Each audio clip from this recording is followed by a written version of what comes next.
എന്തുണ്ട് സ്പെഷ്യൽ എന്ന് ചോദിച്ചാൽ മിക്കവരും പറയുന്ന നമ്മുടെ NMR റാവുത്തർ ബിരിയാണിയാണിത്. ഒരു ചിക്കൻ്റെ പീസ് ഇങ്ങനെ എടുത്ത് ആ റൈസ് ഇങ്ങനെ വെച്ച് കുറച്ച് സാലഡും വെച്ച് കുറച്ച് അച്ചാറും വെച്ച് ദേ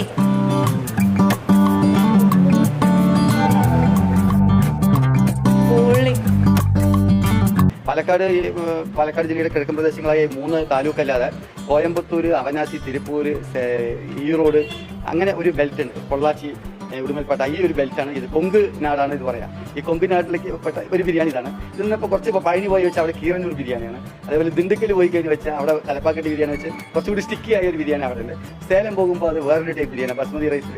അത് പിന്നീട് കുറച്ചും കൂടി അങ്ങോട്ട് പോയി വെച്ച് ജോലാർപേട്ട, ആമ്പൂർ പോകുമ്പോൾ ആമ്പൂർ ബിരിയാണി, ചെന്നൈ എത്തുമ്പോൾ ചെന്നൈ ബിരിയാണി. ഏകദേശമൊക്കെ ഒരേ വകഭേദമാണ്. ചെറിയ ചെറിയ മാറ്റങ്ങൾ മസാലകളിൽ അതുപോലെ അരിയിട്ട് ഉണ്ടാക്കുന്നതിലൊക്കെ